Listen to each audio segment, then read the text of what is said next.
السلام عليكم ورحمة الله وبركاته. لا ساحل ولا مارينا، المنيا بتاعتنا أولى بينا.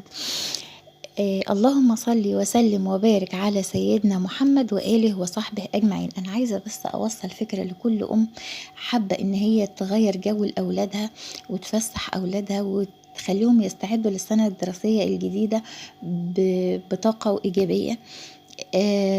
أفكار كتيرة حلوة جدا لكل ست بيت. يلا بينا نشوف احنا عملنا ايه في الفيديو ده بتاعنا ده. حمام السباحة بتاع المنيا الجديدة بتاع نادي الطيران. نادي الطيران كبير جدا، طبعا ما قدرتش ان انا اصوره فصورت مقتطفات، وما كنتش قادرة ان انا اصور بحرية علشان كانت الناس في البسين كتير جدا معانا. فعلى قد ما قدرت اصور يعني.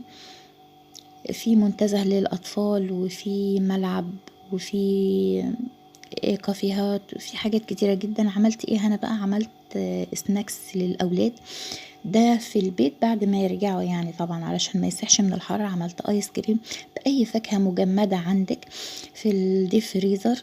ضربتها كده. عملنا الايس كريم مع بعض كذا مرة، ولو حابين ان انا اعمله تاني اعمله عادي. وعملت ده كان ايس كريم مانجا. وعملت لوليتا. اللوليتا عملتها باكياس عصير بودر. في الكيس ب2.5 جنيه. عملت اناناس وعملت فراولة وعملت مانجا، وحطيتهم يتجمدوا في الديب فريزر لما يرطب عليهم في الجو الحر ده، ويحسسهم ان احنا برضو في الصيف وحلاوته. اتجمد كده. الاكياس دي بتتباع عند اي حد، بتجيبي منه الاكياس بتاعه التفريزات بتاعه اللحوم والحاجات اللي هي زي كده، تقولي كيس لوليتا او ان انت بقى هتتصرفي يعني في اكياس صغيره. عملت لهم كمان ده بتسموه ايه في بلدكم؟ تفاح خد الجميل، اللي هو بيبقى في الشاطئ بتاع اسكندرية. هكتب لكم المقادير في على الشاشة. كوباية من السكر، كوباية من المية، عليها تلت كوباية من السكر، وزي كأنك بتعملي شربات حلويات، بس هيبقى تقيل شوية علشان يدي الكرملة ويلزق على التفاحة. التفاح بكام دلوقتي؟ التفاح ب20 جنيه او ب25 جنيه. عمل معايا كمية كبيرة جدا من كوباية سكر واحدة. وخليته لما جمد كده، وجبت عصاية من الشيش طاووق وحطيتها جواه علشان ان انا اقدر امسكه، او ان هو يديهم الشكل اللي هو بيتباع في الشاطئ بتاع اسكندرية. و10 دقايق وكان جمد كمان، وممكن ان انتوا تاكلوا منه عادي جدا. وعملت كمان ايه؟ بصراحة كان سناكس تحفة جدا. كل حاجة كانت حلوة جدا، كل حاجة كانت تحفة جدا، وبدون تكلفة كمان يعني تعتبر الفسحة مش ب8 يوم من ان انت تسافري انت واولادك. تمام. والطعم كان خطير خطير خطير خطير. لايك وشير بقى لاخت كل اللي بتجيب لكم الوصفات. وطبعا ملك الصيف اللي هو التين الشوكي، جبته حطيته في ميه بتلج وغسلته كويس جدا تحت الحنفيه علشان الشوك يروح منه، وقشرته عادي جدا. وسلم لي بقى على الشوك، مفيش اي شوك في ايدينا عورنا ولا اي حاجه. وحطيته لهم برضو في التلاجة. طبعا الحاجات اللي هتتحط دي تبقى في علب معلبة علشان خاطر ما طعم الحاجات ما بتروحش على بعضها وبتكرف على بعضها. بصوا انا كنت ده الفطار بتاعنا قبل ما نمشي. بطاطس جمبري طبعا مشترين وجاهز، وسلقت بيض وجبنه رومي وفول مدمس. وهنا بقى عملت الغداء كان حكاية. عملت شرايح بانيه، وعملت رز بسمتي واديته اللي هو عملت رز بسمتي واديته فحم، فكان طعمه زي المطاعم بالظبط. وعملت طبق ملوخيه بقى. الحاج الله يبارك له قال لي لا لازم ملوخيه يا عم نواشف، قال لي لا. طبق سمبوسه كده لزوم التسالي. بعت ابني المهم عشان اللي نفسهم ياكلوا ملوخيه بقى يجيب لي فرخه. طبعا ما عرفش يجيب فرخه او ما لقاش حد فاتح، فجاب لي فراخ بانيه قطعتها وغسلتها كويس جدا بمية وخل وملح وليمون تحت مية جارية، وبعد كده قطعتها زي ما حضراتكم شفتوا كده، واديتها التتبيلة كل حاجة بالتفصيل. الملوخية بقى ما كانش عندي شوربة ان انا اعمل ملوخية، قطعت قطع من القطعة اللي هي اتقطعت من البانيه، قطع صغيرة، حطيتها مع بصل وطماطم وفلفل وتوم مفرومين كلهم في الخلاط، وعملتها شوربة وواحدة مرقة دجاج.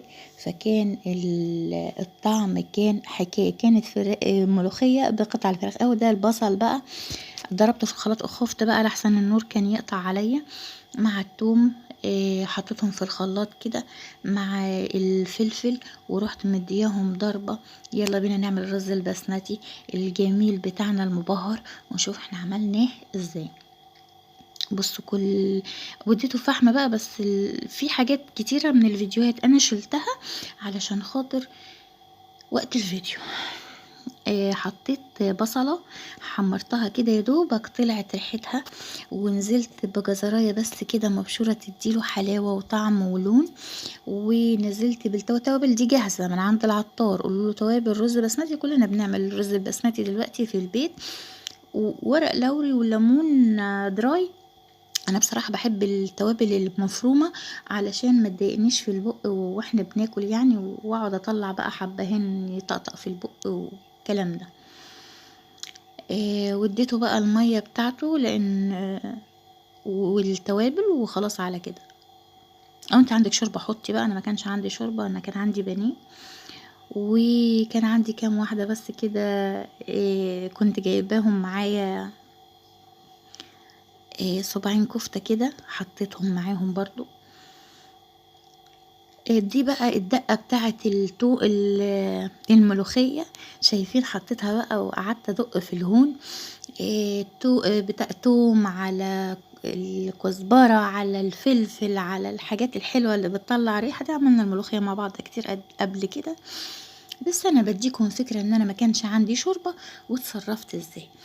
وعملت بالمبشرة كده عملت شوربة من ما فيش يعني، كانت الشوربة رهيبة بقطع الفراخ رهيبة، والفلفل والثوم والبصل والمرقة والحاجات اللي هي زي كده. نزلت على الملوخية بقى خرطتها كده واديتها الطشة تمام، وكان عندي احلى غدا النهاردة مع ملوخية وفراخ بانيه، واخدة الريحة بتاعة الشوي من الفحمة، والطشة بتاعة الملوخية كانت دمار. ابتدينا بقى بعد ما اتغدينا عملنا في السندوتشات. طبعا انا كنت جايبة مصورة فيديو فيه الحاجات اللي انا كنت مشتريها كلها، بس طبعا صورت من كذا تليفون ومش عارفة ده فين وده فين بصراحة، فاستكفيت بالموجود. عملت سناكس علشان خاطر ان هما لما يخرجوا من حمام السباحة بقى والمجهود يلاقوا اكل، وانا بعمل الساندوتشات بقى كده. عملت لي كوباية شاي بلبن كده سلطن بقى، من حقي بقى، ما انا عامله لهم مجهود. وجبت لهم بقى سناكس من عند ولب وفول سوداني وحاجات زي كده. مش عارفة الفيديو ده راح فين اساسا، بس مش مهم. المهم يعني ان انتي تفرحي ولادك. يا رب الاقيه هنزله لكم فيديو قصير باذن الله تعالى.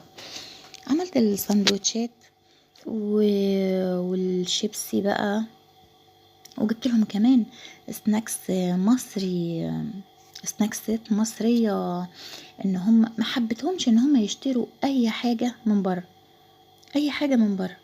الفطار كان عبارة عن بطاطس جمبري وبيض والحاجات اللي انتوا شفتوها، ده سناكس جبنة رومي ولانشون ومقرمشات من عند بتاع المحمصة، ولب وفول سوداني ولب سوبر. ما تكلفتش في المشوار ده كله 300 جنيه تقريبا يعني، ده غير البانيه. طبعا البانيه ده غدا اساسي. وانبسطوا انبساط رهيب، مش عايزه اقول لكم ان هم ما كانوش عايزين يروحوا. بلادنا جميلة وبلادنا حلوة، ونتفسح فيها ونغير جو فيها، مش لازم نسافر ومش لازم نرهق نفسنا. الدنيا بقت غالية جدا على الكل والله، مش عليا ولا عليكي ولا على اي حد. انا عملت شوية من السندوتشات وبنتي عملت شوية من السندوتشات، يعني عشان خدنا كمية كبيرة جدا. وكان لا انا كنت عايزة كمان اصور لكم العيش بتاعنا، كان عيش حلو كده ومفقع وجميل، مش عيش ملزق كان عيش حلو كده. والفطار بتاع الصبح كده جاي سخن كده، حاجة حلوة كده. المقرمشات هي الحمد لله لقيتها اهي هناك اهي في اول الترابيزة. معلش ما كنتش عارفة اصور لان ما كانش عندي امكانيات ولا حامل ان انا اصور بيه. اهي المقرمشات اهي اللي انا جبتها من السوبر ماركت، مش عارفة لب بقى، ده يمكن في شنطة تانية نسيت اصوره، مش مشكلة بقى. لب وفول. سندوتشات كمية كانت رهيبة بجد، كانت رهيبة. جبنة بيضة وجبنة رومي ولانشون وحاجات كده. وهنا بقى جبت حاجات كلها مصري، ما خليتش نفسهم في حاجة. دي بقى لزوم السهر بالليل خليتها في البيت. لزوم السهر كنت واخداها في العربية احتياطي، بس هم اكلوها بالليل يعني، مرضتش اطلعها لهم يعني عشان ما يبقاش كله ويروحوا يقولوا لا حاجة تانية. منتجات مصرية، بسكوتات، شوكولاتات، من السوبر ماركت عادي جدا جدا جدا، وبياكلوا كل يوم. وحاجة ساعة